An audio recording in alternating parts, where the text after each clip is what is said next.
১ লাখ রোহিঙ্গার সঙ্গে ইফতার করবেন প্রধান উপদেষ্টা ও জাতিসংঘ মহাসচিব। আপাতত কর্মসূচি নেই, সরকারের কার্যক্রম পর্যবেক্ষণ করবে ধর্ষণ বিরোধী মঞ্চ। এবং ধর্ষণ মামলার আইন সংশোধনে খসড়া প্রস্তুত বলেছেন আসিফ নজরুল। সর্বশেষ জানাবো, অটোরিকশায় বিশ্ববিদ্যালয়ের ছাত্রীর সামনে অশোভন আচরণ, বখাটে গ্রেপ্তার। শুনছিলেন সংবাদ শিরোনাম। পুরো খবর জানতে ভিডিওটি শেষ পর্যন্ত দেখুন। সর্বশেষ খবর পেতে চ্যানেলটি সাবস্ক্রাইব করুন। এবার জানিয়ে দেব বিস্তারিত।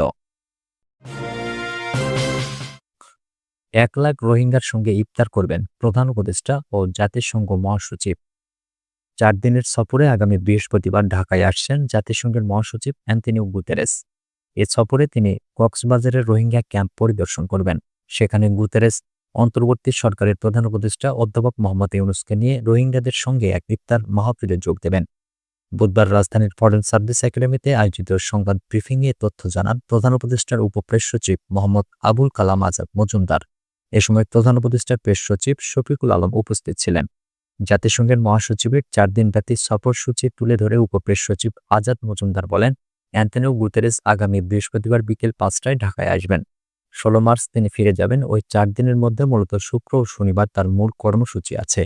এর মধ্যে শুক্রবার প্রধান উপদেষ্টা অধ্যাপক মোহাম্মদ ইউনূস ও পররাষ্ট্র বিষয়ক উপদেষ্টা মোহাম্মদ তৌহিদ হোসেনের সঙ্গে সাক্ষাৎ করে তিনি সেই দিন রোহিঙ্গা শিবিরে চলে যাবেন।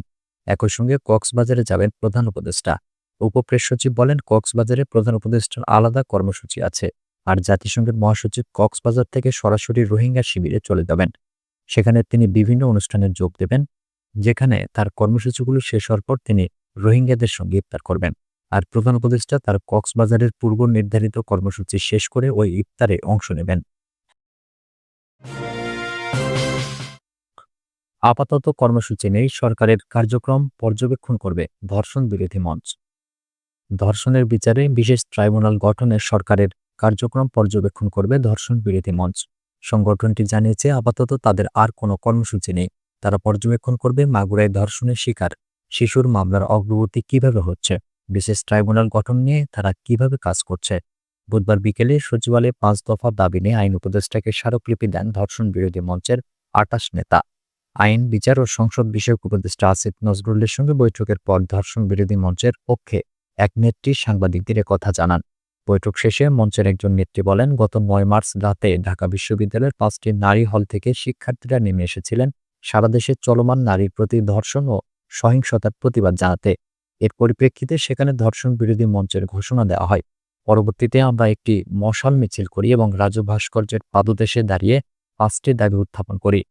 সেই 5টি দাবি আজকে আনুষ্ঠানিকভাবে স্মারকলিপি আকারে আইন উপদেষ্টার কাছে আমরা দিতে এসেছি।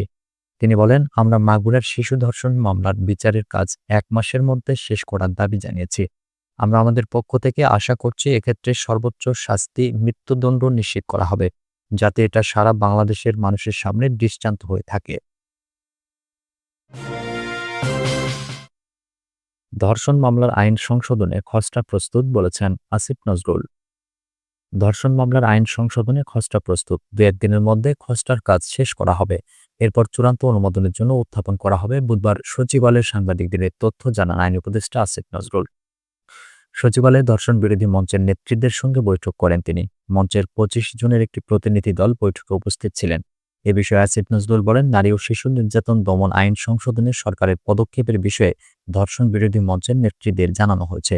আমরা গত পরশু ও গতকাল সংশ্লিষ্ট সবাইকে নিয়ে পরামর্শ সভা করেছি। আমরা একটা খসড়া আইন করেছি, সেটি আজ আমরা সার্কুলেট করছি। কিছু কিছু স্টেক হোল্ডারের কাছে যত দ্রুত সম্ভব আমরা আইনটি কঠোর করার চেষ্টা করব।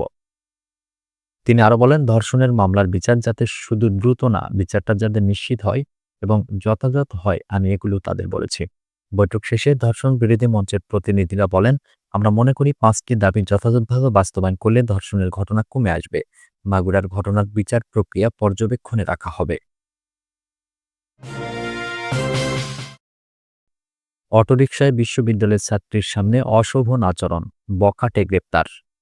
রাজশাহীতে অটোরিকশায় এক বিশ্ববিদ্যালয় পড়ুয়া ছাত্রীর সামনে অশোভন আচরণের অভিযোগে মোহাম্মদ রানা নামে এক বখাটেকে গ্রেপ্তার করেছে পুলিশ। বুধবার ভোরে নওগাঁর মান্দা থেকে রাজশাহী মেট্রোপলিটন পুলিশের গোয়েন্দা শাখা তাকে গ্রেপ্তার করে। আরএনপি সদর দপ্তরে আয়োজিত এক সংবাদ সম্মেলনে তথ্য জানিয়েছেন পুলিশ কমিশনার মোহাম্মদ আবু সুফিয়ান। তিনি জানান, গ্রেপ্তার রানা রাজশাহী মহানগরীর কেশবপুর এলাকার বাসিন্দা। ভুক্তভোগী ছাত্রী বুধবার সকালে রাজশাহীর রাজপাড়া থানায় তার বিরুদ্ধে একটি মামলা দায়ের করেছেন। পুলিশ জানিয়েছে, এ মামলায় গ্রেপ্তার দেখিয়ে রানাকে আদালতের মাধ্যমে কারাগারে পাঠানো হয়েছে।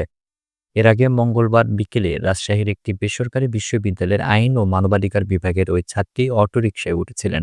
তার সামনে বসা যাত্রী রানা একাধিকবার ছাত্রীর সঙ্গে অশোভন আচরণ করতে থাকেন। ওই ছাত্রী ঘটনার ভিডিও ধারণ করে নিজের ফেসবুকে প্রকাশ করলে এটি ভাইরাল হয়ে যায়। এই ঘটনার পর সাইবার ক্রাইম ইউনিটের সহায়তায় গোয়েন্দা পুলিশ রানাকে নওগাঁর মান্দা থেকে গ্রেপ্তার করে।